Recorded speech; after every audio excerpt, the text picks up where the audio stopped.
নেপাল থেকে গুটিয়ে আসতে হয়েছে, তেমনি বাংলাদেশ থেকে আমাদের গুটিয়ে আসতে হবে। ব্যবসা বাণিজ্যের এবং টুরিস্টের যে পরিমাণ রিভিনিউ আপনারা পান, বাংলাদেশ যদি কলকাতায় না যায়, কলকাতায় ব্যবসায়ীরা না খেয়ে মরবে।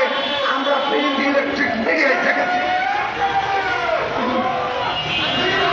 জাতীয় পতাকার অপমান, বাংলাদেশের অপমান, জাতীয় পতাকার অপমান, বাংলাদেশের অপমান।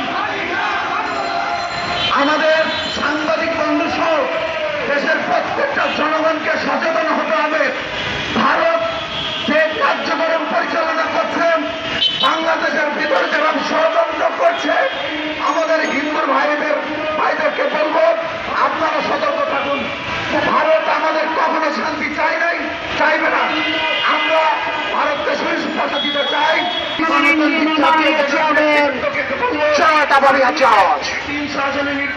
উপস্থিত আছেন কেন্দ্রীয় নির্বাহী কমিটি, আমার সহযোগবৃন্দ, ছাত্র আন্দোলন, যুব আন্দোলনের বিভিন্ন নেতৃবৃন্দ, সংগ্রামী ছাত্র বন্ধুগণ, আমরা গণমাধ্যমের অনুরোধে আমাদের কর্মসূচি সংক্ষিপ্ত করছি। আমাদের মূল লক্ষ্য ছিল পুরো ভারত সহ বিশ্বকে দেখানো স্বাধীনতা সার্বভৌমত্ব প্রশ্নে মাতৃভূমির মর্যাদা রক্ষায় বাংলাদেশের জনগণ ঐক্যবদ্ধ।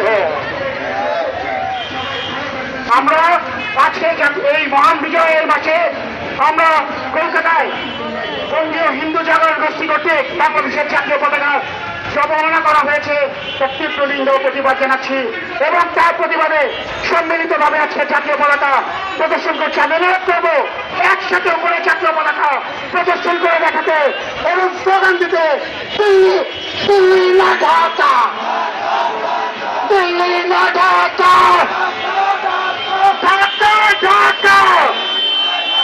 ধন্যবাদ।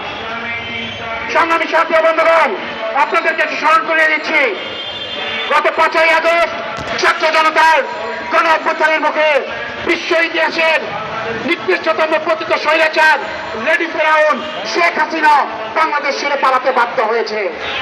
তার পথ ধরে পালিয়েছে সিরিয়ার আর এক স্বৈরশাসক বাশার আল আসাদ। এবং আমি এখানে আশা প্রকাশ করছি, ইনশাআল্লাহ পুরো বিশ্ব আরো একজন নেতাকে পালাতে দেখবে, সে হলো ভারতের বর্তমান প্রধানমন্ত্রী কসাই মোদী। গত 6 ডিসেম্বর পঞ্চগড়ের মমিনপাড়া সীমান্তে বিএসএফ এর গুলিতে আনোয়ার হোসেন নামে এক বাংলাদেশিকে হত্যা করা হয়েছে।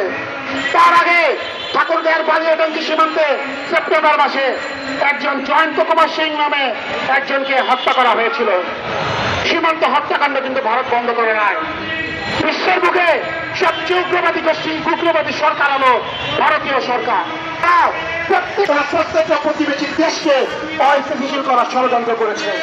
আপনাদের স্মরণ আছে, মালদ্বীপের যে সরকার বর্তমান সরকার রয়েছে, সেই সরকার ক্ষমতায় এসেছে কিন্তু